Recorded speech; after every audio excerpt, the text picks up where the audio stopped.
Good. सबनम, शीतल, चलो। सो बच्चे, आज के क्लास में हम बहुत ही प्यारा सा चैप्टर स्टार्ट करने वाले हैं और बहुत ही अमेजिंग सा चैप्टर है। एंड इस चैप्टर को पढ़ लेने के बाद आपको बहुत सारा ज्ञान होने वाला है ना अपने ब्रेन के बारे में। आप कैसे रिएक्ट करते हैं किसी चीज को लेकर के, और आपका ब्रेन कैसे वर्क करता है, और आपका ब्रेन कैसे आपको बेवकूफ बनाता है। तो सिर्फ जो एनसीईआरटी में दी हैं चीजें, उसके साथ हम बहुत कुछ भी आगे साथ में एक्सप्लोर करने वाले हैं। सिर्फ उतना ही नहीं पढ़ेंगे, बहुत कुछ डिटेल में पढ़ेंगे। ठीक है। तो नीट में इससे कितने क्वेश्चन आ जाते हैं बच्चे? 2 से 3 क्वेश्चन तो दे सकता है। और इसमें कुछ ऐसे टॉपिक हैं जो बहुत ही हार्ड लगते हैं बच्चों को। और ये चैप्टर बहुत इजी बन जाता है जब आप कुछ टर्म्स को समझ लेते हैं। तो पूरे चैप्टर के दौरान बच्चे एकदम ध्यान रखना, फुल्ली फोकस रहना। मैं हमेशा बोलती हूँ ना, जब आप किरदारों को समझ जाओगे तो कहानी समझना इजी हो जाता है। तो हम पहले किरदारों को, सारे किरदारों को समझ जाएंगे अच्छे से, तो जितने भी एक्शंस होते हैं इनमें, उन सबको समझना इजी हो जाएगा। ठीक है। हाँ, तो इसीलिए तो बोला। नहीं नहीं, ये मैं शुरू से पढ़ा रही हूँ। मैंने संडे को तो कंट्रोल वाला पढ़ाया था ना बच्चे, कंट्रोल वाला पढ़ाया था, हार्मोन चैप्टर पढ़ाया था। यहाँ तो न्यूरल पढ़ रहे हो आप। Don't get confuse on that. Control है आपका हार्मोन वाला चैप्टर, और ये है ब्रेन वाला चैप्टर। ओके। तो बहुत ही अमेजिंग चीज पढ़ने वाले हैं, दैट इज ह्यूमन ब्रेन पढ़ेंगे, पूरा नर्वस सिस्टम हम पढ़ेंगे। इस चैप्टर में हमको क्या क्या ज्ञान मिलेगा? न्यूरल सिस्टम के बारे में, न्यूरॉन्स के बारे में, रिफ्लेक्स एक्शन के बारे में, कि कैसे एक थप्पड़ खाते ही दूसरा हाथ आपका उठ जाता है मारने के लिए, ये पढ़ने वाले हैं। एंड सेंसरी ऑर्गन को पढ़ेंगे। So let's start. इंट्रोडक्शन। सबसे पहले आपकी एनसीईआरटी क्या बोलती है इस चैप्टर के बारे में? ये बोलती है कि कोऑर्डिनेशन क्या है, न्यूरल कंट्रोल क्या है। न्यूरल कंट्रोल का मतलब है कि आपका जो ब्रेन है, आपका जो नर्वस सिस्टम है, बाकी ऑर्गन्स पे कंट्रोल करके रखा है, आपके मसल मूवमेंट पे कंट्रोल करके रखा है। करके नहीं रखा है, देखो जब आप सोचते हो कि हाँ चलो पढ़ लिया जाए, लेकिन तभी दिमाग बोलता है छोड़ो यार नहीं पढ़ना। बोलता है ना, छोड़ो क्या पढ़ना है, नहीं पढ़ना है। प्रोक्रेस्टिनेटिंग करवाता है आपको। फिर आप सोचते हो कि रजाई वजाई हटा करके थोड़ा सा जल्दी जल्दी नहा के तैयार हो जाया जाए, थोड़ा एक्सरसाइज कर लिया जाए, तो फिर आपका ब्रेन बोलता है नहीं करना है, नहीं करना है, प्रोक्रेस्टिनेटिंग कराता। तो ये देखो एक तरह से कंट्रोल कर रहा है। एंड कोऑर्डिनेशन की बात जब हम करते हैं, तो कोऑर्डिनेशन ऐसे है बच्चे कि जब आप एक्सरसाइज कर रहे हो, एक्सरसाइज करते वक्त क्या सिर्फ आपका हाथ पैर हिलता है? क्या सिर्फ आपका हाथ पैर हिलता है? नहीं, अंदर में आपकी रेस्पिरेशन रेट भी फास्ट होती है, आपका हार्ट भी जल्दी पंप करने लगता है। तो सारे ऑर्गन क्या कर रहे हैं? साथ में कोऑर्डिनेशन करते हैं, आपका ब्लड फ्लो फास्ट हो जाता है। सारे के सारे कोऑर्डिनेशन करते हैं, तभी आप जा करके एक अच्छा सा एक्सरसाइज कर पाते हैं। या फिर किसी कुत्ते ने आपको दौड़ाया, किसी कुत्ते ने आपको दौड़ाया, तो उस समय सिर्फ आपका दिल नहीं धड़कता है तेज से, आपके जो स्केलेटल मसल है वो भी भागने लगते हैं साथ में, है ना? कि एकदम बिल्कुल देख के डर रहे हो लेकिन भाग नहीं रहे हो, ऐसा तो होता नहीं। हमारी बॉडी इतनी अमेजिंग है कि हम डर तो रहे हैं, आंखों से देखा, आंखों से सिग्नल गया ब्रेन के पास, फिर ब्रेन से हम हार्ट बीट भी बढ़ गई हमारी, हमारा डाइजेशन भी बिल्कुल क्या हो गया, स्टमक भी कॉन्ट्रैक्ट हो गया, ब्रीदिंग रेट भी बढ़ गई, और हम सेम टाइम पे भाग भी रहे हैं। हाँ, तो इसको बोलते हैं कोऑर्डिनेशन, कि सारे जितने भी ऑर्गन है वो साथ में एक दूसरे को कोऑर्डिनेट करते हैं, मिल करके फंक्शन करते हैं। Okay, yes, yes Shabnam. So the neural system and the endocrine system coordinate. Mainly कौन कौन से 2 सिस्टम है जो कोऑर्डिनेट करते हैं? न्यूरल सिस्टम और एंडोक्राइन सिस्टम। न्यूरल सिस्टम थोड़ा फास्ट होता है, जल्दी रिएक्ट करता है, लेकिन ये जल्दी खत्म भी हो जाता है। और एंडोक्राइन सिस्टम थोड़ा सा डीले वर्क करता है, लेकिन ये बहुत लंबा चलता है। जैसे मैंने आपको बताया था, प्रेगनेंसी के टाइम पे जो हार्मोन रिलीज होते हैं, वो 9 मंथ तक आपको कंटिन्यूअसली प्रेग्नेंट बनाए रखने के लिए जरूरी है। अदरवाइज अगर वो 1-2 दिन में ही गए, तो उनके लैकिंग से प्रेगनेंसी खत्म हो जाएगी, है ना? तो हॉर्मोन्स काफी लंबा चलते हैं, 2-2 दिन तक, 3-3 दिन तक। तभी तो आपका जो स्ट्रेस होता है वो स्ट्रेस बहुत लंबा चलता है, डिप्रेशन तक में चला जाता है। ओके। और पूरे सिस्टम में, पूरे बॉडी सिस्टम में अगर सबसे पहले कोई सिस्टम बनता है तो वो बनता है हमारा नर्वस सिस्टम। सबसे पहले बनने वाला जो सिस्टम है, फर्स्ट डेवलप जो होता है, दैट इज नर्वस सिस्टम। कौन बनता है बच्चे? Nervous system. और सबसे लास्ट में जो सिस्टम बनता है वो कौन सा सिस्टम है? Respiratory system. लास्ट में कौन बनता है? रेस्पिरेटरी सिस्टम बनता है। ठीक है, रेस्पिरेटरी सिस्टम। और जैसे ही फर्टिलाइजेशन होती है, फर्टिलाइजेशन के 14 से 15 दिन के बाद ही हमारा नर्वस सिस्टम डेवलप होना शुरू हो जाता है। हमारा नर्वस सिस्टम, अभी उस हार्मोन की बात नहीं करेंगे, दैट इज द प्रोगेस्ट्रॉन। ठीक है, अभी ये सब बच्चे बीच में ये दूसरे दूसरे चैप्टर की बात नहीं करेंगे। ओके, ये मैं आपको पढ़ाऊंगी केमिकल कंट्रोल एंड कोऑर्डिनेशन। तो फर्स्ट डेवलप हो गया नर्वस सिस्टम, लास्ट डेवलप होता है रेस्पिरेटरी सिस्टम। जो नर्वस सिस्टम डेवलप होता है वो कैसे होता है? 14 डेज के बाद ही आपके एक्टोडर्म से सबसे पहले नर्व प्लेट बनेगी, आपका नोटोकॉर्ड बनेगा, फिर आपका नर्व कॉर्ड बनेगा, ये सारी चीजें बनती है। ठीक है, और इसी की वजह से आप वर्टिब्रेट्स इनवर्टिब्रेट्स में डिवाइड होते हो, पढ़ा है ये, नोटोकॉर्ड, नर्व कॉर्ड, इसी की वजह से वर्टिब्रल कॉलम बनता है आपका। ओके, ना आगे बढ़ते हैं। ये है आपका न्यूरल सिस्टम। न्यूरल सिस्टम में क्या है? ब्रेन है और आपके देखो नसें वगैरह है, नर्व्स वगैरह है। और एंडोक्राइन सिस्टम में सिर्फ और सिर्फ हम हॉर्मोन्स के बारे में पढ़ते हैं। और देखो कितना अच्छा है ना कि हम एक क्लास में एंडोक्राइन पढ़ रहे हैं, दूसरी क्लास में क्या पढ़ रहे हैं? न्यूरल पढ़ रहे हैं। तो साथ में इनका हम कोऑर्डिनेशन करके चल रहे हैं। ओके, सो लेट्स स्टार्ट कि सबसे पहले, हाँ, neural system point two point करता है। पास पास जो सिग्नल आते हैं वो न्यूरल सिस्टम की वजह से होता है। अब हम पढ़ते हैं कि जो नर्वस सिस्टम है इसका इवोल्यूशन कैसे हुआ, डिफरेंट डिफरेंट ऑर्गेनिज्म में कैसा नर्वस सिस्टम होता है। जैसे हमने पिछली क्लास में पढ़ा था कि एक्सक्रेटरी सिस्टम अलग अलग ऑर्गेनिज्म में कैसा होता है ना? तो वैसे ही नर्वस सिस्टम अलग अलग ऑर्गेनिज्म में कैसा होता है। तो सबसे पहले जो दो हैं, that is not so important, that is amoeba and euglena. Amoeba euglena में ऐसा कुछ होता नहीं है, वो सिंगल सेल के होते हैं। सिंगल सेल के हैं but still they show the sensitivity. हम जानते हैं कि जितने लिविंग हैं वो सेंसिटिविटी शो करते हैं बच्चे, है ना? वो सेंसिटिविटी शो करते हैं स्टिमुलस के तरफ, तभी वो हम उसको लिविंग भी बोलते हैं। ये वन ऑफ द फीचर है हमारे लिविंग बीइंग का। तो ये सेंसिटिविटी शो करते हैं लाइट के तरफ, कोई केमिकल के तरफ, या फिर कोई इनका प्रे आ जाए, प्रीडेटर आ जाए तो ये उधर से भागते हैं। ठीक है, फिर है सबसे पहला is sponges, that is the Porifera. That is the Porifera. Porifera में बच्चे क्या होता है? कुछ भी खास नहीं होता, इनके पास एक सेल होता है, that is pinacocyte. That is pinacocyte. Pinacocyte cell जो होते हैं वो कॉन्ट्रैक्ट करते हैं, रिलैक्स करते हैं, कॉन्ट्रैक्ट करते हैं, रिलैक्स करते हैं। ठीक है, बस इतना ही ये कर पाते हैं। हाइड्रा की बात करते हैं, that is coelenterate. That is coelenterates. ठीक है, जो सीलेंट्रेट्स हैं बच्चे, इनके पास नर्व नेट पाए जाते हैं। जब आप हाइड्रा को देखोगे, हाइड्रा के अंदर नर्व नेट होते हैं। एंड हाइड्रा में आपको आपको सेल बॉडी भी देखने को मिलते हैं, सेल बॉडी देखने को मिलते हैं। ठीक है, ये आपकी एनसीईआरटी में दिया है, सो दिस इज इंपॉर्टेंट कि कहां से आपका नर्वस सिस्टम स्टार्ट हुआ था? हाइड्रा से। सॉरी, नर्वस सिस्टम की बिगिनिंग कहां से हुई थी? हाइड्रा से, दैट इज सीलेंट्रेट से।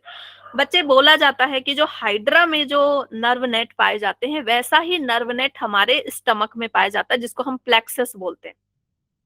ठीक है, जिसको हम प्लेक्सस बोलते हैं। आगे चल के आप पढ़ोगे मेसनस और बैक प्लेक्सस, तो ये प्लेक्सस बोलते हैं। और इसी वजह से हम क्या बोलते हैं? Gut feeling. गट फीलिंग जानते हो ना? गट फीलिंग, कि गट फीलिंग क्या होती है? जैसे कोई आपके सामने है और वो आपसे झूठ बोल रहा है, तो आपको एकदम अचानक से लगेगा कि हाँ, ये बंदा मुझसे झूठ बोल रहा है ना? जो भी इसने बोला, अंदर से तितली आती है, तितली, है ना? या फिर आपको स्टेज पे चढ़ना है, स्टेज पे चढ़ना है तो डरना तो यहाँ चाहिए ना, यहाँ पे कुछ झंझनाहट सी महसूस होनी चाहिए, यहाँ पे बटरफ्लाई सा महसूस होना चाहिए। होता कहाँ पे है? आपके स्टमक के पास। कहाँ होता है? स्टमक के पास। So it is like the butterfly in the stomach, जो हम इंग्लिश में टर्म यूज करते हैं। तो बहुत जगह जो आपके ट्राइबल्स होते हैं ना, साउथ अफ्रीका में जो ट्राइबल्स होते हैं, वो क्या बोलते हैं कि हम तो पेट से सोचते हैं। हम कहाँ से सोचते हैं? पेट से सोचते हैं। क्योंकि देखो, इंसानों का जीवन तो पेट से ही इवॉल्व होते होते ब्रेन तक गया। को ही भरने में हम इतना सारा एक्सपेरिमेंट किए, इतना एक्सपेरिमेंट किए, आग वगैरह को खोजे, और उसी की वजह से हमारा ब्रेन डेवलप हो पाया, है ना। तो बोलते हैं कि our gut, our stomach is our first brain, और फिर सेकंड ब्रेन हमारा क्या है? हमारा मेन जो ब्रेन है। ठीक है, तो जो गट फीलिंग आती है वो एकदम असली वाली फीलिंग होती है। हाँ। ठंड में भी देखो एकदम लगेगी आपको पेट, है ना। चलो, अब इसके बारे में ज्यादा बात नहीं करेंगे, हम आगे बात करते हैं बच्चे जेलीफिश की। ओके, अभी हो रहा है। जेलीफिश की बात करते हैं। जेलीफिश में बच्चे नर्व नेट होता है, और इनके पास एक स्पेशल सा स्ट्रक्चर होता है, that is rhopalia for light touch. Jellyfish मतलब इनको जब आप देखते हो, सी एनिमोन वगैरह जो होते हैं, ये कैसे लगते हैं देखने में? बिल्कुल पानी की तरह, ट्रांसपेरेंट। ट्रांसपेरेंट होते हैं, और ये लाइट भी एमिट करते हैं। और इनका मोस्ट ऑफ द बॉडी बच्चे वाटर का बना हुआ होता है। स्टिल इनके बारे में ये बोला जाता है, हाँ, इनके बारे में बोला जाता है कि इनके पास बहुत सारी आईज होती हैं, एटलीस्ट 8-9 आंखें होती हैं इनके पास, जो कि मतलब ऐसे दिखती नहीं है, 8-9 आंखें होती हैं। एंड दे कैन मतलब सेंस द टच केमिकल, और ये कुछ केमिकल वगैरह भी कुछ रिलीज करती हैं। ओके, तो ये भी, इनके पास भी नर्वस सिस्टम है, लेकिन बहुत ज्यादा अच्छा नहीं है। प्लेटी हेलमिंथस से क्वेश्चन आता है। प्लेटी हेलमिंथस से क्वेश्चन क्या आएगा कि सेफेलाइजेशन की स्टार्टिंग कहां से हुई थी? सेफेलाइजेशन का मतलब है बच्चे ब्रेन फॉर्मेशन या फिर हेड फॉर्मेशन। हेड फॉर्मेशन कहां से स्टार्ट हुआ था? प्लेटी हेलमिंथस से स्टार्ट हुआ था। आप अगर प्लेटी हेलमिंथस को देखो तो क्या यूं नहीं लगता है देखने में? क्या यूं नहीं लगता है देखने में? लगता है ना, लगता है। और इसके पास दो आंखें जैसे स्पॉट भी प्रेजेंट होते हैं। तो यहां से बच्चे क्वेश्चन आता है कि सेफेलाइजेशन कहां से स्टार्ट हुआ था? प्लेटी हेलमिंथस से स्टार्ट हुआ था। और यहाँ पे नर्व कॉर्ड्स होते हैं, और इनका जो नर्वस सिस्टम है बिल्कुल ऐसे लेडर लाइक होता है, लेडर लाइक नर्वस सिस्टम होता है। फिर आते हैं एनालिडा की बात करते हैं। एनालिडा में क्या आ गया आपका? अर्थवॉर्म आ गया। अर्थवॉर्म आ गया। अर्थवॉर्म के पास क्या है? ब्रेन है। अर्थवॉर्म के पास क्या है? आगे ब्रेन है, और ब्रेन है, और पीछे क्या है बच्चे? गैंग्लिया है। गैंग्लिया क्या होता है? Group of cell body. मतलब अगर कोई एक ऐसा पार्ट है जहां पे सारे के सारे डेंड्राइट एक जगह मिल रहे हैं, उसको क्या बोलते हैं? उस एरिया को क्या बोलते हैं? गैंग्लिया। ठीक है, तो ये बिना ब्रेन के भी रह सकते हैं बच्चे, बिना ब्रेन के भी रह सकते हैं। जैसे आपका कॉकरोच बिना ब्रेन के रह सकता है, आराम से जंप कर सकता है, क्रॉल कर सकता है। फिर अकाइनोडर्माटा। अकाइनोडर्माटा हमेशा की तरह भगवान ने इससे सब कुछ छीन लिया है। इसको एक्सक्रेटरी सिस्टम में भी छीन लिया था, इससे रेस्पिरेटरी सिस्टम में भी छीन लिया था, यहां भी इससे छीन लिया। इसको बोला कि भाई तुमको ब्रेन नहीं देंगे, तुमको ब्रेन हम देंगे ही नहीं, ना ब्रेन ना ग्रेन ना आपको गैंग्लिया देंगे। इसको क्या देंगे बच्चे? नर्व रिंग दे देंगे। चलो, तुमको क्या दे दिया? नर्व रिंग दे दिया। तो स्टार फिश के पास नर्व रिंग होती है, और यहाँ पे इसके जितने भी आर्म्स हैं बच्चे, इसके जितने भी आर्म्स है वहां पे आई स्पॉट होता है। आर्म्स के पास आई स्पॉट होता है। ठीक है, ओके। मजा आ रहा है पढ़ने में? इवोल्यूशन, इवोल्यूशन पढ़ना चाहिए बच्चे, आपको पता होना चाहिए कि आपका ह्यूमन ब्रेन इतना क्रिटिकल ह्यूमन ब्रेन बना कैसे। चलो, गुड। फिर हम बात करते हैं मोलस्का की। मोलस्का के मेंटल कैविटी में, ऐसे मेंटल कैविटी होता है मोलस्का के पास, है ना, ऐसे ऐसे होता है, मेंटल कैविटी प्रेजेंट होती है। मेंटल कैविटी में एक ऑस्फेरिडिया नाम का सेंसर होता है। इसके अलावा मोलस्का में क्या आता है बच्चे? ऑक्टोपस आता है। मोलस्का में क्या आता है? ऑक्टोपस आपका आता है। तो बच्चे ऑक्टोपस सबसे स्मार्ट होता है इन सब में। इनवर्टिब्रेट्स जितने होते हैं उन सब में ऑक्टोपस इज स्मार्टेस्ट। और ऑक्टोपस के पास कितने ब्रेन होते हैं बच्चे? 9 ब्रेन होते हैं। कितने ब्रेन होते हैं? 9 ब्रेन होते हैं। एक ब्रेन इसका यहाँ होगा और बाकी 8 ब्रेन इसके 8 आर्म्स में होते हैं। 8 आर्म्स में इसके 8 ब्रेन होते हैं। मतलब इसका एक एक आर्म जो है, एक एक हैंड जो है, वो ब्रेन की तरह काम करता है। अगर आप इसको किसी बॉटल में बंद कर लोगे तो ये बॉटल से निकल जाता है, ये बॉटल से आराम से निकल जाता है। अगर आप इसको किसी बक्से में बंद कर दोगे तो ये उस बक्से से निकल जाता है। अगर आप इसको ट्रेंड कर दो कि रोटी बेलना है तो ये रोटी बेल देगा। समझ गए? इसके पास गुड लर्निंग कैपेसिटी होती है। ये पेंटिंग कर देगा, ये अपने 8 हाथ से अलग अलग पेंटिंग बना देगा। 8 हाथ से अलग अलग पेंटिंग बना देगा। तो इसके पास गुड लर्निंग कैपेसिटी होती है और इसके पास गुड मेमोरी होती है। हाँ, इसके पास 3 दिल होते हैं। कितने? 3 हार्ट्स होते हैं। क्लियर? हाँ, जादू कर देगा एकदम बिल्कुल। फिर आर्थ्रोपोडा की बात करते हैं। आर्थ्रोपोडा में है आपका ग्रास हॉपर है, कॉकरोचेस हैं, ये सारे हैं। इनके पास ब्रेन है, गैंग्लिया है, और ये भी बिना ब्रेन के रह सकते हैं ना कुछ दिन आराम से। इनका ब्रेन हटा दो, बोलेंगे हटा दो, हमको कोई गम नहीं है ना। ऐसे ब्रेन से कौन सा हमको क्या कर लेना है, पहाड़ थोड़ी तोड़ना है। हा? तो ये आराम से जिंदा रहते हैं। वर्टिब्रेट्स की अब हम बात करते हैं। इनवर्टिब्रेट्स की बात कर ली। वर्टिब्रेट के पास भाई न्यूरल टिश्यू है और ब्रेन है। वर्टिब्रेट के पास, हाँ बता रही हूं, वर्टिब्रेट्स के पास न्यूरल टिश्यू एंड ब्रेन्स होते हैं। ठीक है। वर्टिब्रेट में सबसे जो ज्यादा भारी ब्रेन है वो किसका ब्रेन है? सबसे भारी ब्रेन, सबसे लार्जेस्ट ब्रेन, जो सबसे बड़ा होगा। सबसे बड़ा कौन है बच्चे? Blue whale, shark. इन सब के पास ब्लू व्हेल, शार्क, इनका ब्रेन बहुत बड़ा होता है। इसके बाद एलिफेंट का ब्रेन भी बहुत बड़ा होता है। एलिफेंट का ब्रेन भी बहुत बड़ा होता है। लेकिन बड़ा ब्रेन का मतलब ये नहीं है कि वो उतना इंटेलिजेंट है। बड़ा ब्रेन का मतलब ये नहीं है कि वो उतना ही इंटेलिजेंट है। अगर ये इतने ही इंटेलिजेंट होते तो इंसान कैसे इनको मार गिराते, है ना। इंसान जो है सबसे ज्यादा इंटेलिजेंट है। ये क्या करते हैं, ये इन सब की इंटेलिजेंसी को पीछे छोड़ देते हैं, इनको नचाते हैं। डॉल्फिन, डॉल्फिन को स्मार्टेस्ट बोला जाता है वर्टिब्रेट्स में। डॉल्फिन सबसे स्मार्ट है क्योंकि ये बहुत अलग अलग तरह से, अगर इसको किसी को मारना है ना, किसी, अगर मान लो एक ग्रुप में इनको बहुत सारे फिशेस पे अटैक करना है, तो ये बहुत अलग अलग तरह की टेक्निक अपनाती हैं। ये जैसी टेक्निक अपनाती हैं, ये जिस तरह का जाल बनाती हैं, वैसा टेक्निक अपनाना इंसान के बस की बात नहीं है। अभी तक इंसान वैसा टेक्निक नहीं अपना पाए हैं अपने दुश्मनों को मारने के लिए। तो भाई वो सब अलग बात है, वो सब अलग बात है, लेकिन इंसान के दिमाग की बात अलग है। तो मैं क्या बोल रही हूँ कि बड़ा ब्रेन है इसका मतलब नहीं कि वो इंटेलिजेंट है। जैसे मर्दों का ब्रेन औरतों के ब्रेन से थोड़ा बड़ा होता है, थोड़ा भारी होता है। ठीक है। इसका मतलब कि वो मस्कुलर ज्यादा है, उसका मतलब ये मस्कुलर ज्यादा, लेकिन ये जरूरी नहीं है कि मर्द ज्यादा इंटेलिजेंट हो। ठीक है। मेल ज्यादा इंटेलिजेंट हो। Okay.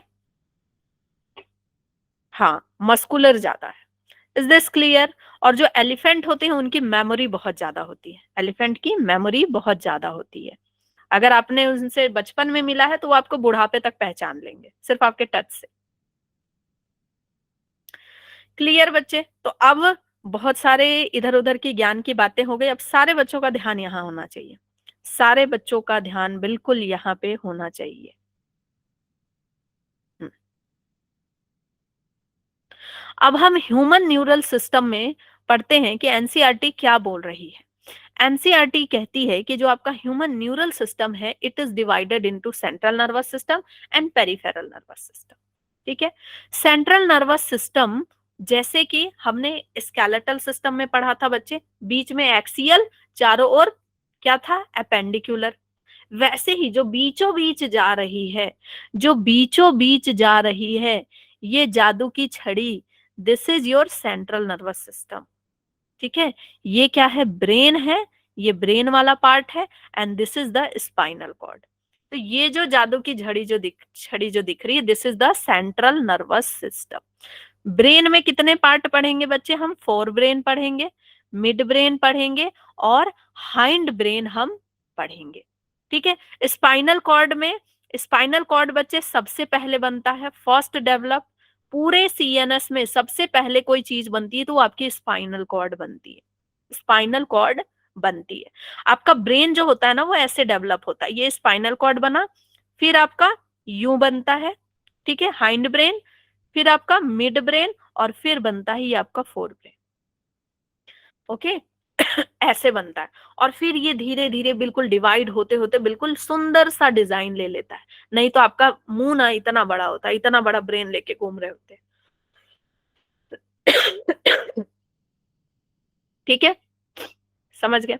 Now peripheral nervous system की बात करते हैं। पेरिफेरल नर्वस सिस्टम जो इसके चारों ओर घूमेगा यहां से, जिसमें सिर्फ नर्व्स और नर्व्स ही होंगे, जिसमें हम सिर्फ किसकी बात कर रहे हैं, नर्व्स एंड नर्व्स की बात ही कर रहे हैं। नर्व्स, बहुत सारे नर्व्स, ठीक है। तो बच्चे ये सारे क्या है, पेरिफेरल नर्वस सिस्टम है। पेरिफेरल नर्वस सिस्टम का काम क्या है, क्या काम है, क्यों हमने अलग से पेरिफेरल नर्वस सिस्टम बनाया? Wait, wait, I have to drink water. I don't know क्यों मुझे इतनी ज्यादा खांसी हो रही है। 1 मिनट, क्लास से, रुको एक मिनट।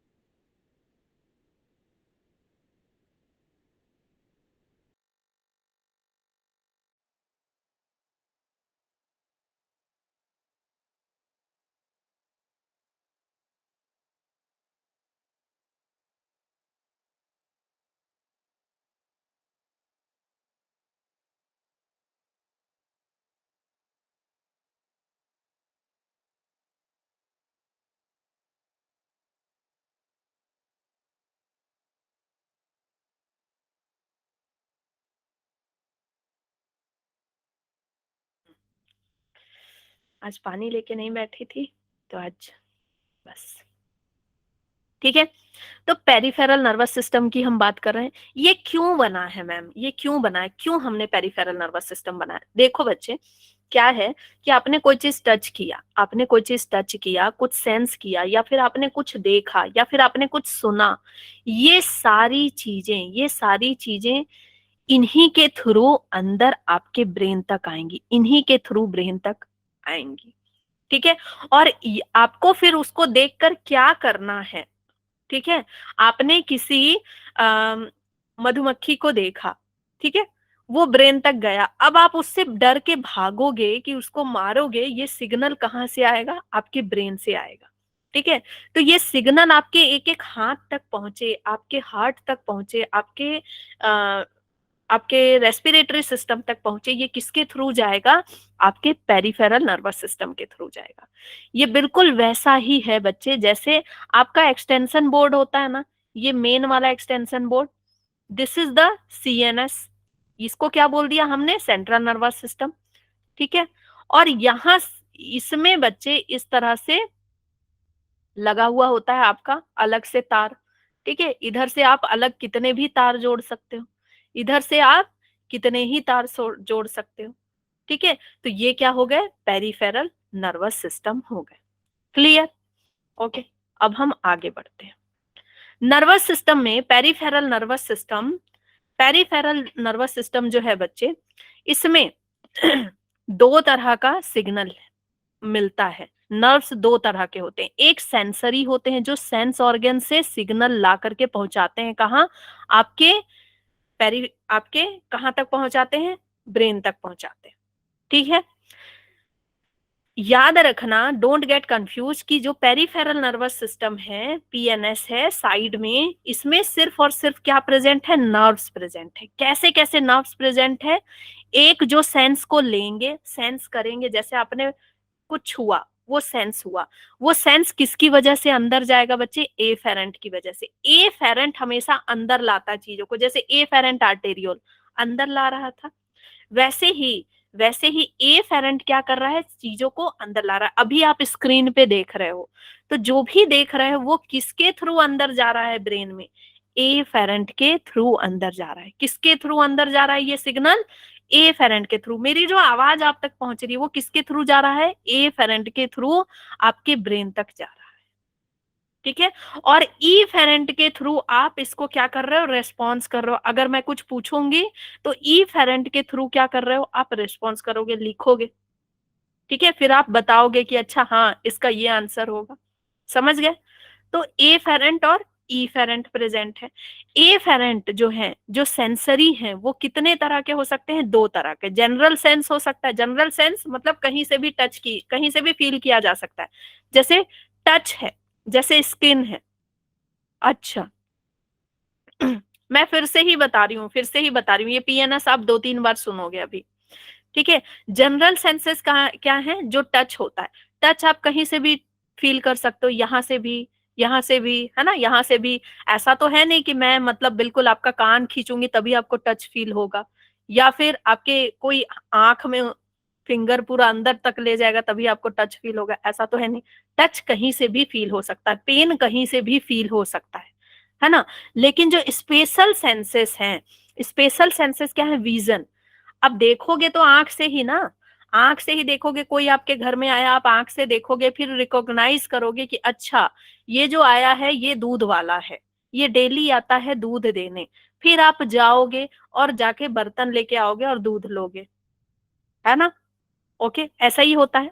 ऐसा तो नहीं है कि आंख में अगर पट्टी बांध दूं और बोलूं टंग से देख लो तो देख लोगे, टंग से देख लोगे क्या। या फिर जो टेस्ट करना है मैं बोलूं नाक से टेस्ट कर लो, नहीं। तो बच्चे स्पेशल सेंसेस है। हाँ, स्पेशल सेंसेस अलग हैं और जनरल सेंसेस अलग है। जनरल सेंसेस के जो नर्व्स हैं हर जगह हैं, स्पेशल सेंसेस के नर्व्स कहीं कहीं जगह पे हैं, कहीं कहीं जगह पे है।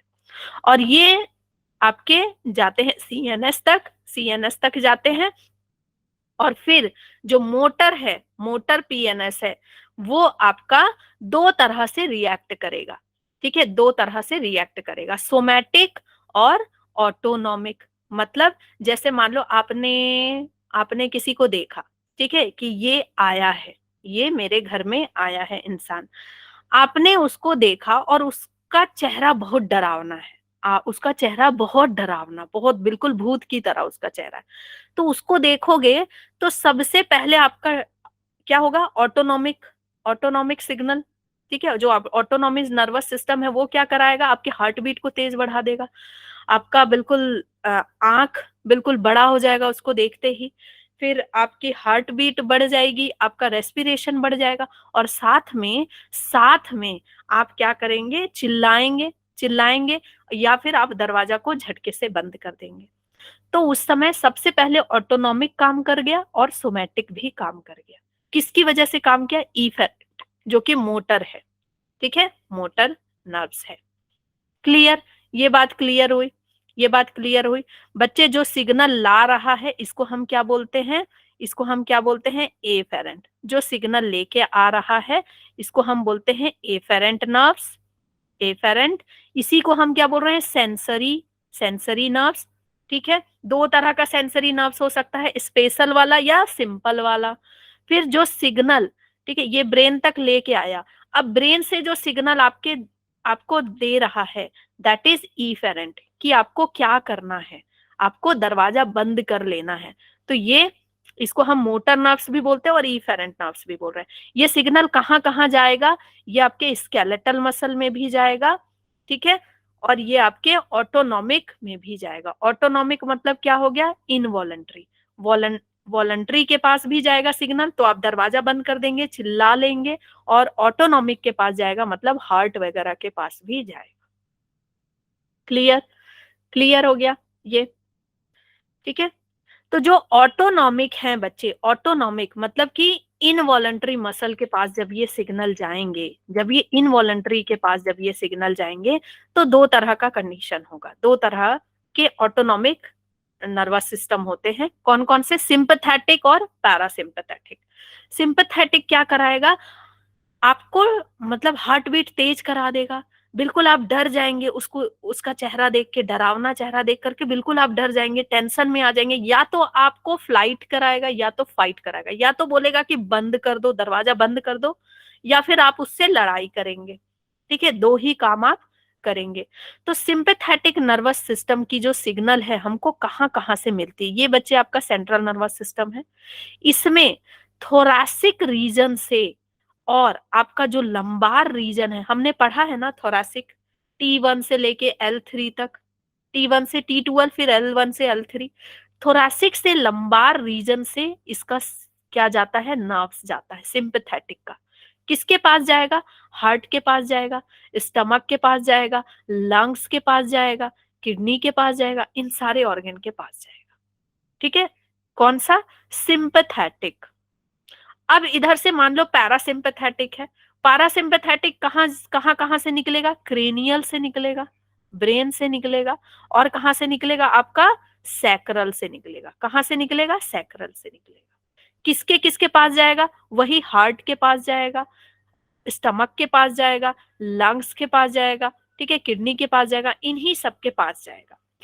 तो बच्चे एक नर्व्स जो है, एक नर्व्स आपको क्या कर रहा है, डरा रहा है, एक नर्व्स आपको क्या कर रहा है, शांत कर रहा है, शांत कर रहा है। दो तरह के नर्व्स है, जो थोरैसिक और लंबार से निकल रहे हैं वो डरा रहे हैं आपको, डर जाओ, भाग जाओ, है ना, लड़ जाओ।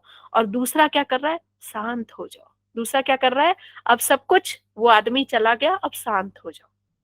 ठीक है, तो ये रेस्ट और डाइजेस्ट करा रहा है। क्लियर है, क्लियर है, ओके।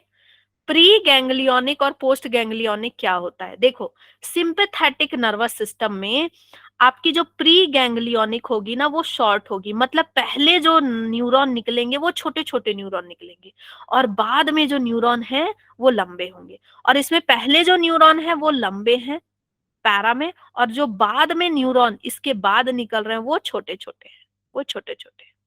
ठीक है, ओके, ऐसे ऐसे आपको देखने को मिलेंगे। Clear, all clear. तो सिंपैथेटिक डराएगा, फ्लाइट और फाइट कराएगा, और पैरासिम्पैथेटिक रेस्ट और डाइजेस्ट कराएगा।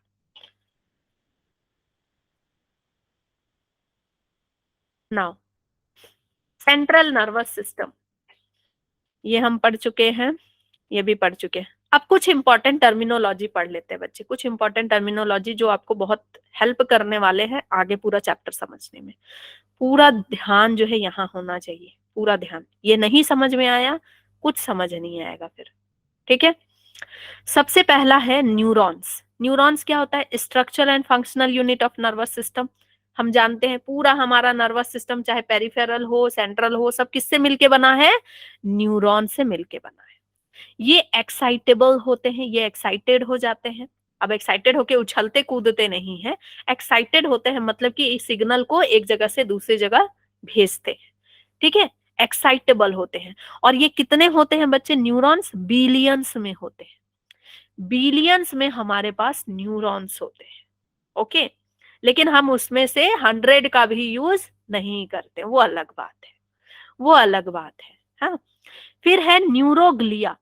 अभी तक आपने सुना है 10th क्लास तक कि हमारा पूरा नर्वस सिस्टम सिर्फ न्यूरॉन से मिलके बना है। नहीं बच्चे, हमारा नर्वस सिस्टम दो तरह के सेल से मिलके बना है, पहला न्यूरॉन्स, दूसरा न्यूरोग्लिया। न्यूरोग्लिया क्या है, न्यूरोग्लिया सपोर्टिंग सेल है न्यूरॉन्स के। न्यूरॉन्स को हमेशा सपोर्टिंग सेल्स की जरूरत पड़ती है, वो है न्यूरोग्लिया। ये ज्यादा पाए जाते हैं, ये जो हैं ये न्यूरॉन से ज्यादा पाए जाते हैं, more than neurons, more than neurons मतलब बिलियन से भी ज्यादा। अगर वो 1 बिलियन है तो ये 20 बिलियन पाए जाएंगे। ठीक है, मोर देन न्यूरॉन्स, न्यूरॉन से कहीं गुना ज्यादा ये पाए जाते हैं। ओके, अब इसमें न्यूरोग्लिया सेल कौन कौन से हैं, स्वान सेल है, एस्ट्रोसाइट है, ओलिगोडेंड्रोसाइट्स है, माइक्रोग्लायल सेल, 4 सेल है। ये हम बाद में पढ़ेंगे, पहले एक और टर्म समझो, न्यूक्लियाई। न्यूक्लियाई क्या होता है, हाइपोथैलेमस वाले चैप्टर में बच्चे मैंने आपको न्यूक्लियाई पढ़ाया था, न्यूक्लियाई पढ़ाया था। अभी जो हमने पढ़ा था ना केमिकल कंट्रोल, न्यूक्लियाई उसमें मैंने आपको पढ़ाया था, याद है, याद है न्यूक्लियाई पढ़ाया था बच्चे। ये आपका ब्रेन है, ठीक है, ब्रेन है। ब्रेन में यहाँ कॉर्टेक्स वाले रीजन में सारा सारा जितना भी आपका न्यूरॉन है ना, न्यूरॉन का सेल बॉडी पाया जाता है। यूं सारा न्यूरॉन का सेल बॉडी यहाँ पे पाया जाता है। ऐसे न्यूरॉन का सेल बॉडी जहां पे प्रेजेंट हो, न्यूरॉन का सेल बॉडी जहां पे प्रेजेंट हो, इस पूरे एरिया को जहां पे सिर्फ और सिर्फ सेल बॉडी पाया जा रहा है, इधर कॉर्टेक्स वाले एरिया को जहां पे सिर्फ और सिर्फ सेल बॉडी, सारा का सारा डेंड्राइट पाया जा रहा है, सेल बॉडी पाया जा रहा है, इसको हम क्या बोलते हैं? ग्रे मैटर बोलते हैं, ग्रे मैटर बोलते हैं। और इसी को हम क्या बोलते हैं? न्यूक्लियाई। इसी को हम क्या बोलते हैं? न्यूक्लियाई। न्यूक्लियाई क्या है? ग्रुप ऑफ आपका सेल बॉडी इन सीएनएस। पूरे सेंट्रल नर्वस सिस्टम में, पूरे सेंट्रल नर्वस सिस्टम में, सिर्फ यही नहीं, पूरे सेंट्रल नर्वस सिस्टम में, इधर भी पूरे सेंट्रल नर्वस सिस्टम में अगर कहीं भी सेल बॉडी बहुत ज्यादा एक जगह पाया जा रहा है, group of cell body present है, तो उसको हम क्या बोलते हैं? न्यूक्लियाई। ठीक है, न्यूक्लियाई बोलते हैं। और न्यूक्लियाई प्रेजेंट है तो वहां पे साइटोप्लाज्म और सारा न्यूक्लियस प्रेजेंट है, तो उसकी वजह से वो ग्रे कलर का दिखता है, ग्रे कलर का दिखता है। और अंदर में जहां पे एक्सॉन सारे मिल रहे हैं, जहां पे सारे के सारे एक्सॉन मिल रहे हैं, इसका भी एक्सॉन यहाँ पे आके मिल रहा है, इस एक्सॉन वाले एरिया को हम क्या बोलते हैं? ये दोनों एरिया को हम क्या बोलते हैं? ट्रैक्ट। क्या बोलते हैं? ट्रैक्ट बोलते हैं। क्लियर है? क्लियर है? ट्रैक्ट क्लियर है? ठीक है।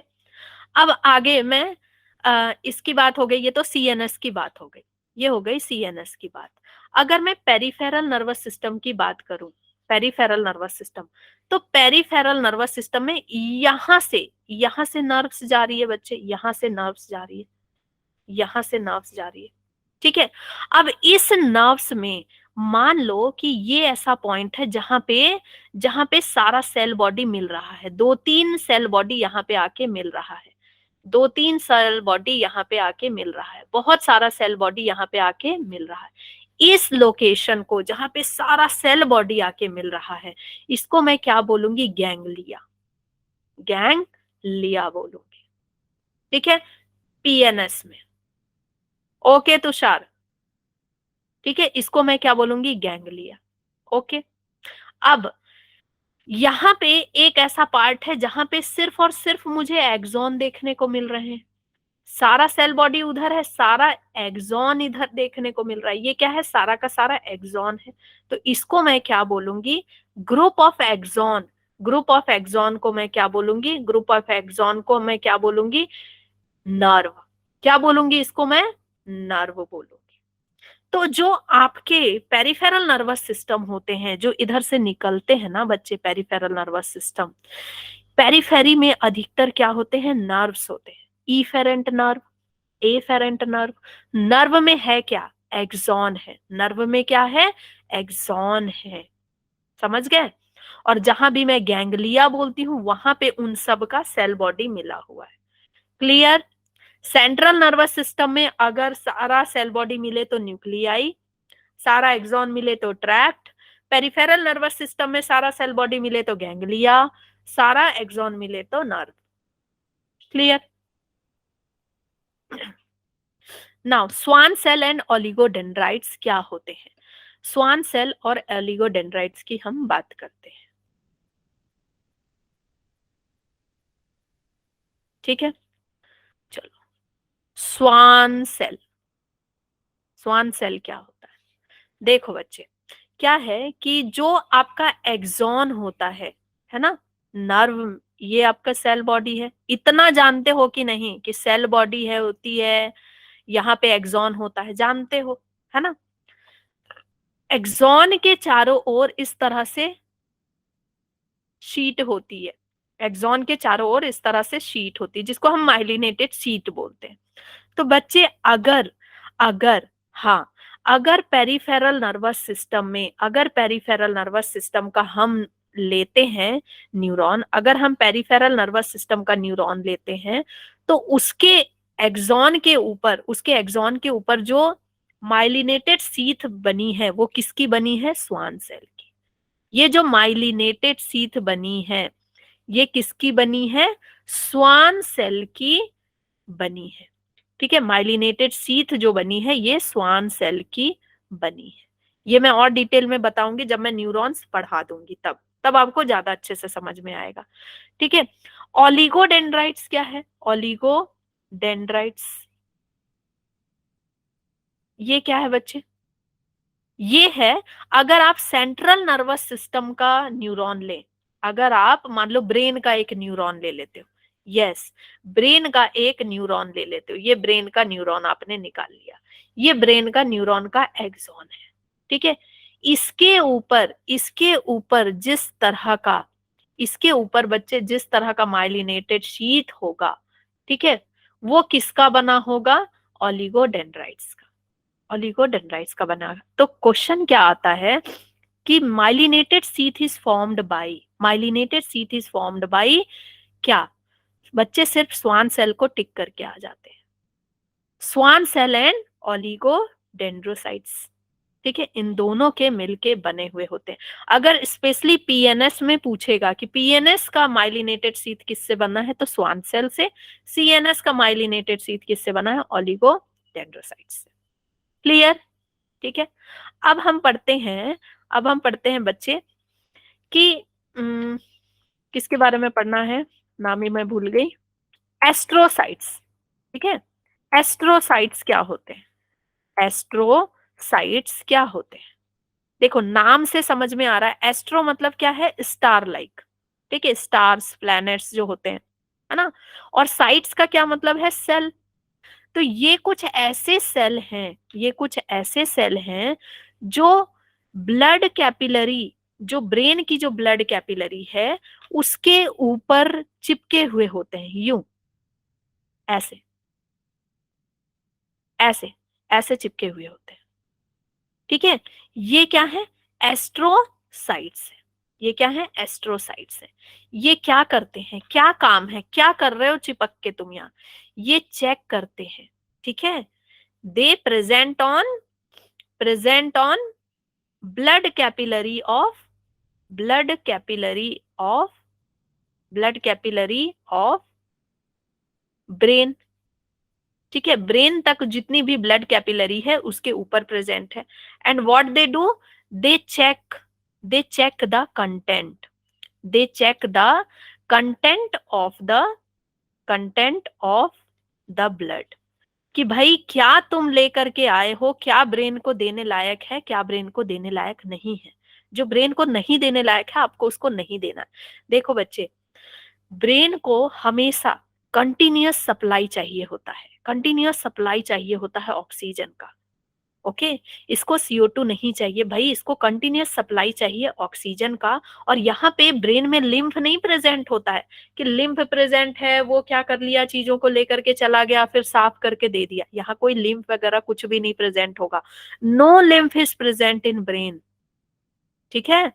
तो यहाँ पे बच्चे क्या है, कंटिन्यूअस ऑक्सीजन की सप्लाई होती रहनी चाहिए। तो ये सारी चीजें चेक कौन कर रहा है? एस्ट्रोसाइट्स चेक कर रहा है। क्लियर? अब इसके बाद है आपका माइक्रोग्लायल, इसके बाद क्या है? माइक्रोग्लायल सेल है, माइक्रोग्लायल सेल है। ये क्या करता है? माइक्रोग्लायल, माइक्रो मतलब छोटे, small, small glue like, glial मतलब ग्लू लाइक सेल, ठीक है। और ये बनते कैसे हैं? Obtained from, obtained from monocytes. किससे बने हैं बच्चे? मोनोसाइट से बने हैं, मोनोसाइट से ये बने हैं। तो इनका फंक्शन भी किसके जैसा होगा? And behave like monocyte, behave like monocyte. तो मोनोसाइट का फंक्शन क्या था बच्चे? मैक्रोफेजेस, है ना, खाना, खा लेना, जितने भी फॉरेन पार्टिकल्स हैं उनको पकड़ पकड़ के क्या करना?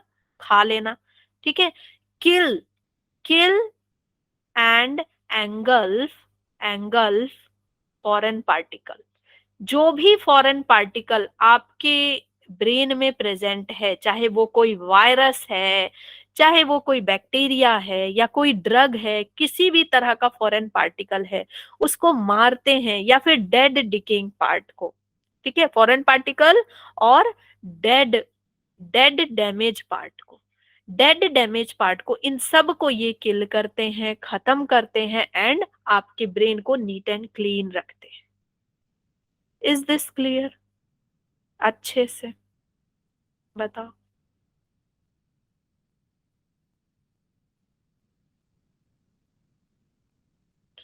मजा आयो? क्लास में मजा आयो?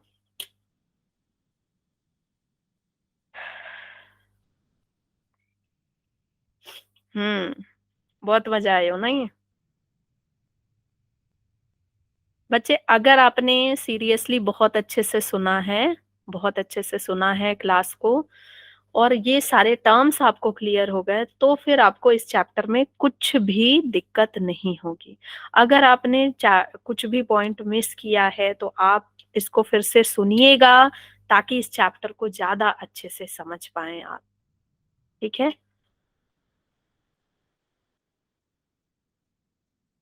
अब मैं आपको न्यूरॉन्स नहीं पढ़ा दूं? थोड़ा मेरा मन है कि मैं आपको सिर्फ न्यूरॉन्स एटलीस्ट पढ़ा दूं, है ना? न्यूरॉन तो इजी है ना बच्चे, सारे सारे। देखो, सारे क्लास में न्यूरॉन खत्म हो गया बच्चे, आपकी क्लास में क्यों बच्चे? हम्म। है ना? चलो, तो न्यूरॉन्स बच्चे हम जानते हैं।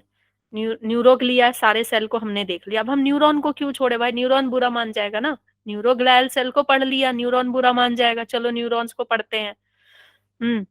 चलो, न्यूरॉन्स में बच्चे इसका मेन पार्ट क्या क्या होता है? न्यूरॉन्स आपका, एक तो सबसे पहले कि आपकी लाइफ तक आपका साथ निभाता है। ये हर दिन मरने वाला सेल नहीं है, ये हर दिन मरने वाला सेल नहीं है, ये बहुत ही एक्साइटेड होता है ये सेल।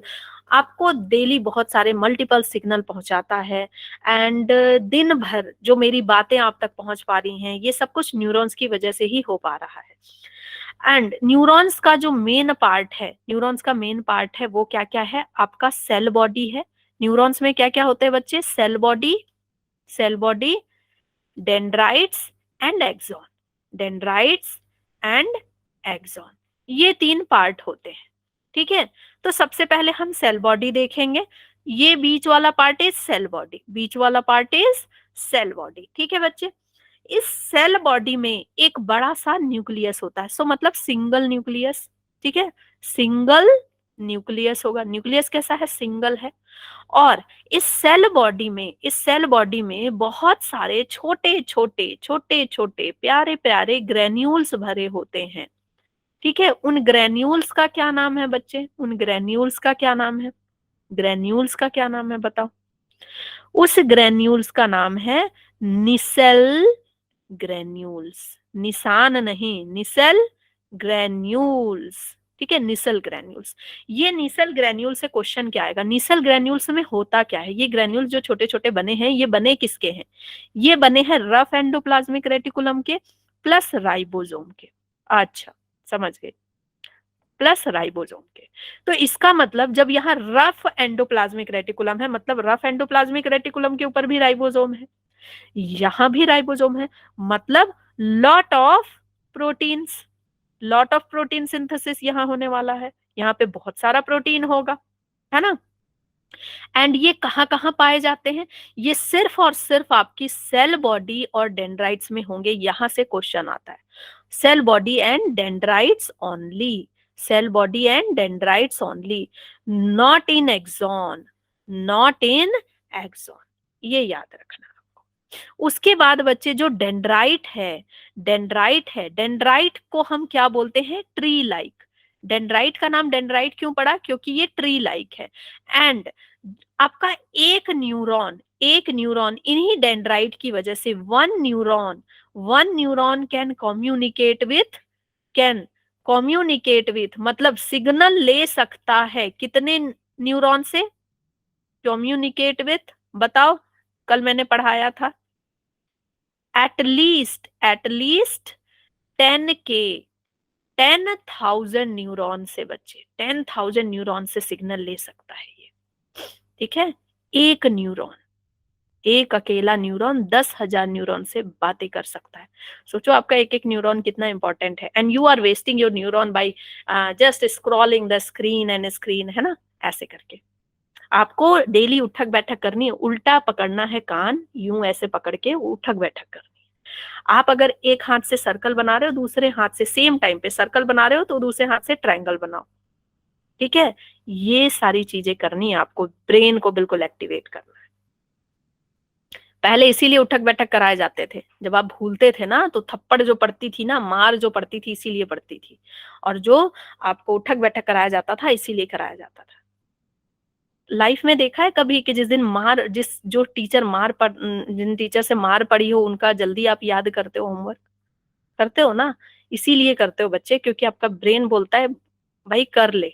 जो ब्रेन आपको प्रोक्रेस्टिनेटिंग करा रहा था कि मत कर मत कर होमवर्क, वही ब्रेन जब टीचर से मार पड़ती है ना तो वही ब्रेन बोलता है पढ़ ले। समझ गए? चलो, अब देखो डेंड्राइट को लेके और क्वेश्चन क्या आता है बच्चे, डेंड्राइट को लेके और क्वेश्चन क्या आता है कि it it send signal, it send signal towards towards the towards the cell body. यहां से क्वेश्चन आता है कि ये सिग्नल किधर भेजता है? सेल बॉडी की तरफ। ये सिग्नल कहां भेज रहा है? अंदर सेल बॉडी की तरफ। और एक्सॉन सिग्नल कहां भेजता है? एक्सॉन सिग्नल कहां भेजता है? Send signal away from the send signal away from the cell body, away from cell body. ठीक है, एक टुवर्ड सेल बॉडी भेज रहा है, एक away from the cell body भेज रहा है, इधर भेज रहा है सिग्नल। ठीक है, अब हम आगे जो बढ़ते हैं, आगे बढ़ते हैं बच्चे। तो ये आपको यहाँ पे उभरा हुआ पार्ट मिलता है, उभरा हुआ पार्ट मिलता है। This is axon hillock. क्या बोलते हैं हम इसको? एक्सॉन हिलॉक बोलते हैं। हिल क्यों बोल रहे हैं? देखो ये हिल की तरह ही तो है, एक्सॉन का हिल ही तो है। आप पहाड़ चढ़ के फिर एक्सॉन तक पहुंचोगे। ठीक है, एक्सॉन हिलॉक। और यहीं से बच्चे, यहीं से जो आपका जो पोटेंशियल जो जनरेट होता है, यहीं से जनरेट होना स्टार्ट होता है। ठीक है, अब ये जो एक्सॉन हिलॉक है आगे चल के एक्सॉन बनेगा। ये बिल्कुल पूरा एक्सॉन बन गया लाइन से। और एक्सॉन की मेम्ब्रेन को हम क्या बोलते हैं? एक्सोलेमा बोलते हैं, एक्सोलेमा बोलते हैं। और एक्सॉन के अंदर जो लिक्विड है इसको हम क्या बोलते हैं? एक्सोप्लाज्म बोलते हैं, एक्सोप्लाज्म। सेल बॉडी के अंदर यहाँ पे जो लिक्विड है इसको हम क्या बोलेंगे? न्यूरोप्लाज्म। न्यूरॉन का प्लाज्म है तो न्यूरोप्लाज्म, एक्सॉन का प्लाज्म है तो एक्सोप्लाज्म। ठीक है, क्लियर? अब देखो इस एक्सॉन के ऊपर बच्चे ये सीट है, माइलिनेटेड सीट है। मैंने बताया कवर चढ़ा दिया हमने। ठीक है, ये माइलिन सीट है। और ये माइलिन सीट किसकी बनी है? स्वान सेल की बनी है।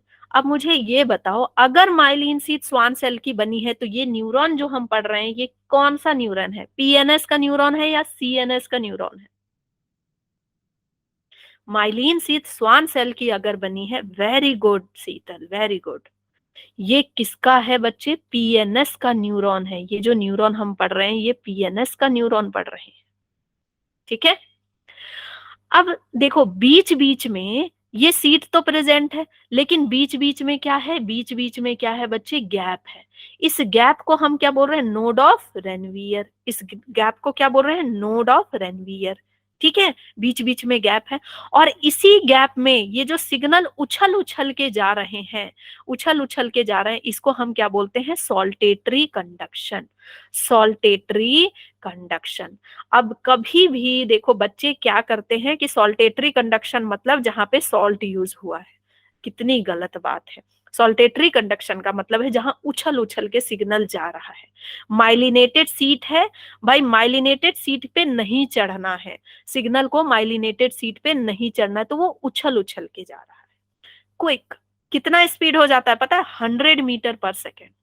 और यही जब माइलिनेटेड सीट नहीं होती है तो 0.5 मीटर पर सेकेंड धीरे धीरे जा रही है ना। अभी उछल उछल के जा रही है तो कितना हो जा रहा है सॉल्टेटरी कंडक्शन? 100 मीटर पर सेकेंड हो जाता है। क्लियर? और ये है बच्चे आपका एक्सॉन नॉब है, नॉब है। यहाँ पे आपको दूसरा डेंड्राइट जोड़ दोगे, यहाँ पे आप दूसरा डेंड्राइट जोड़ दोगे, यहाँ पे आप दूसरा डेंड्राइट जोड़ दोगे।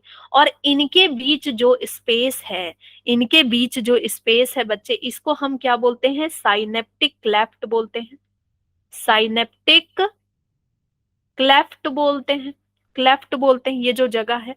और पूरा का पूरा अगर मैं ये एक्सॉन, एक्सॉन नॉब लूं और ये पूरा न्यूरॉन का डेंड्राइट लूं, ठीक है, डेंड्राइट लूं और साइनेप्टिक क्लेफ्ट लूं, तो इसको हम क्या बोलेंगे? Synapse. Don't get confuse in synapse and synaptic cleft, ठीक है। साइनेप्टिक क्लेफ्ट बस वो बीच का जगह है, क्लेफ्ट बीच का एरिया, और साइनेप्स पूरा क्या है आपका, एक एक्सॉन का जो टर्मिनल है, एक्सॉन का जो नॉब है, और आपका डेंड्राइट है, पूरा यहां से लेके साइनेप्टिक लेयर, ठीक है। ओके क्लियर बच्चे, इतनी चीजें क्लियर हो गई अच्छे से। ओके, तो नेक्स्ट क्लास में अब हम पढ़ेंगे बाकी चीजें, मैं आपको स्वान सेल बताऊंगी डिटेल में, आपको पूरा का पूरा टाइप्स ऑफ न्यूरॉन पढ़ाऊंगी, माइलिनेटेड एक्सॉन वगैरह बहुत सारी चीजें हम पढ़ेंगे, और बहुत मजा आएगा जब हम नर्व इम्पल्स पढ़ेंगे, बहुत मजा आने वाला है, बहुत मजा, इस चैप्टर में तो बहुत मस्ती है,